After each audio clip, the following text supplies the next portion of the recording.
Now, even though I'm a very slow, non-elite runner that doesn't need carbon fiber plated shoes, doesn't mean I'm not gonna buy a bunch of carbon fiber plated shoes, as you can tell from behind me. And the shoes coming up in 2022 look freaking amazing, and I can't wait for a few of them. Today we're going to talk about the top 4 carbon fiber plated racing shoes that I'm looking forward to in 2022. And we're going to finish up the Harry Potter Lego set that I started in the previous 2 videos, where I went over my top daily trainers and my top tempo shoes I'm looking forward to in 2022. Now, let's get into the video.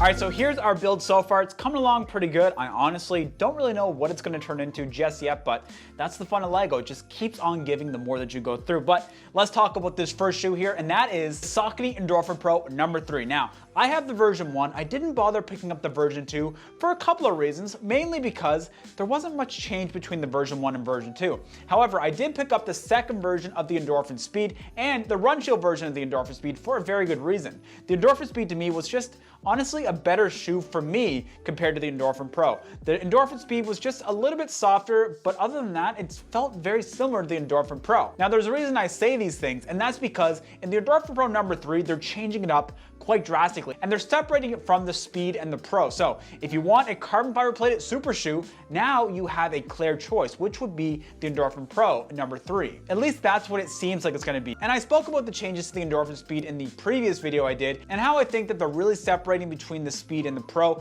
because they want to sell more shoes. But that does not mean that the changes that they're making to the Pro 3 aren't looking fantastic. Some of the major changes that they're doing is they're adding a lot more stack height to the midsole. So they're going up to that legal limit, so up to 39.5 millimeters in the heel. And that is going to be that same Power Run PB foam that we get here and in the ENDORPHIN Speed. And another thing that they're trying to do with the ENDORPHIN Pro is make it as light as possible. And there's a few things that they're doing to do that. They're taking some of the midsole and shaving it out so you have a bit of a decoupled groove. They're also shaving down the outsole a little bit, so you're getting 1 millimeter less of outsole rubber, and they're making changes to the upper as well. And overall, this package is looking absolutely fantastic. I think they're also changing the geometry of the midsole, so it's going to be quite different compared to the version 1, I think, and especially the version 2, because the version 2 didn't change much. Now, some of the changes that they're doing to the upper specifically for the ENDORPHIN Pro 3 makes me a little bit hesitant. Namely, they're making the heel counter just a little bit less structured. And for me, typically,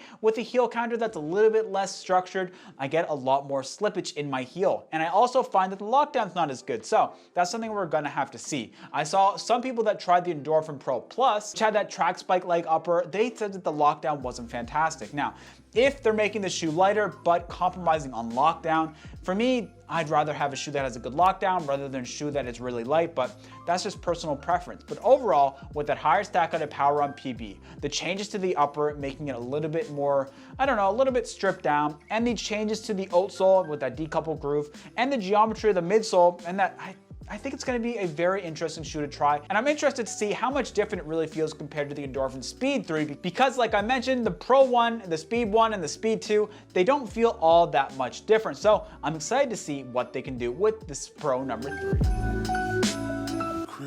Okay, so we finished up with the first part of the building, and I'm still not entirely sure how this is all gonna mesh together, but we'll have to see. And we started on this next piece here. It's coming along pretty good. I mean, the Harry Potter sets, they look pretty darn cool. But anyway, let's talk about the ALPHAFLY number 2. Now, this is the ALPHAFLY number 1 clearly, so don't get your hopes up. I'm not getting any Nike insiders, even though my brother is an executive at Nike.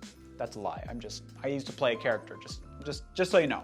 But the ALPHAFLY number 2 is looking pretty darn awesome. Now, they made some changes, especially to the midsole area. Now, with the ALPHAFLY number 1, they had these AirPods directly exposed to the ground, and some people, unfortunately, had some issues with the AirPods literally exploding. Like, they'd be running along and pop!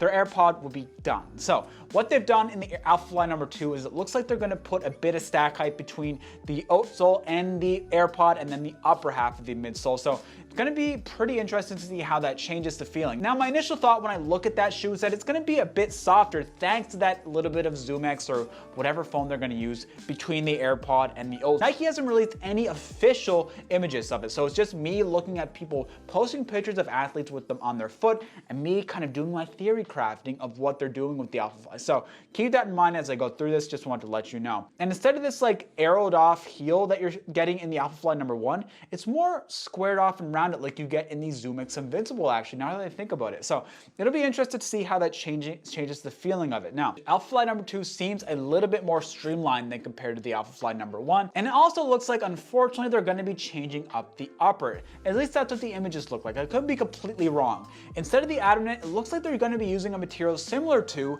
the engineered mesh on the Vaporfly Next Percent number 2 line of shoes. So we'll have to see. I do really like this upper as well, but the adamant upper just has a special place in my heart thanks to those properties of it not being able to absorb water, and the lockdown that I get in this shoe is absolutely fantastic. So I hope that they don't mess up with the upper too much, but the changes that they're doing to the midsole, I think it's going to be pretty good. Now, I think a lot of people didn't like the ALPHAFLY due to the clunky nature, and it doesn't feel like a traditional running shoe. And I'm curious if what they're trying to do is add that foam there to make it feel a little bit more traditional. That's another theory I'm having, but again, these are all just theories coming out of my brain, putting them out into the world for you folks to see on the internet. And if you disagree with me, please let me know in the comment section down below. That's what these videos are for. It's for conversation. And next up, folks, we have something brand new from New Balance. They're going away from that RC line of things. They just thought, you know what, R doesn't sound fast enough. Racing competition, that's too straight to the point. We can't market that very well. So what they're doing, they're bringing out a new line of shoes called Super Comp because, well, it just sounds better. It sounds like you can go faster. And let's talk about the racing shoe in the lineup, which is New Balance Super Comp Elite version 3, which is replacing the New Balance RC Elite number 2. Now, it's the same type of line of shoes, just a different name, and they're coming out with a new energy arc system, which is essentially their new fuel cell compound and a new carbon fiber plate that has like a kind of a bow in it. And also, they have a massive decoupled groove. So in the RC Elite number 2, there was just this little miniature decoupled groove. But no, in the SC Elite version 3, the decoupled groove is just gonna, you know what, just get rid of all this midsole right here, and we'll save a bunch of weight, and we can market it saying that it's gonna decompress and rebound quicker. And I'm just joking. I'm sure it has some great properties to it, and I'm really looking forward to try it out on my foot.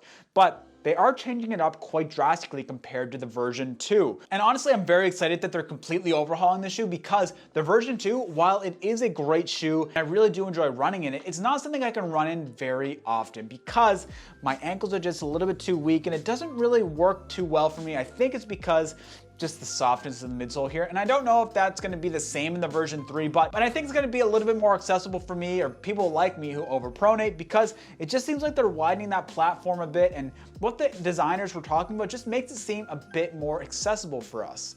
We'll have to see though, but yeah.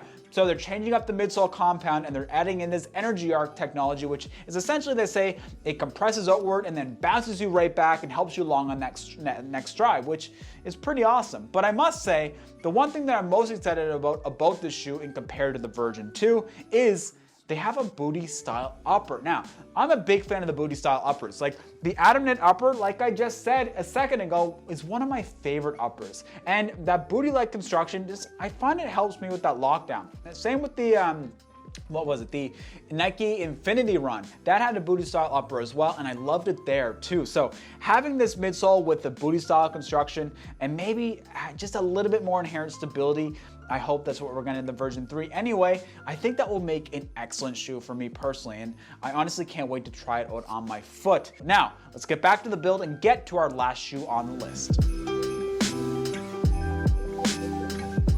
All right, guys, here's the final build. I think it looks pretty darn fantastic. And now, let's talk about the final carbon fiber plated racing kind of shoe on my list, which is the New Balance SC Trainer. Now, this is going to be a non-race legal shoe, and I know for a lot of people, they think, oh, I can't race in that shoe because it's not race legal. The reality is, no one really cares about what you and I, mere mortals, wear to the start line of a running race. Now, I understand how some people might say, well, I don't feel right because I'm breaking the rules, and if I make a PR, I might feel that it's more the shoe rather than my aerobic system and the training I put in or my mental strength. And I totally can get that. But for me, I like wearing high stack shoes that feel absolutely unique. And the best case of this is the Adidas Prime X. Now, this is a shoe that I didn't think I'd necessarily enjoy because I just thought it would be too high stack, it would feel too unnatural, but having that shoe has been an absolute beautiful thing.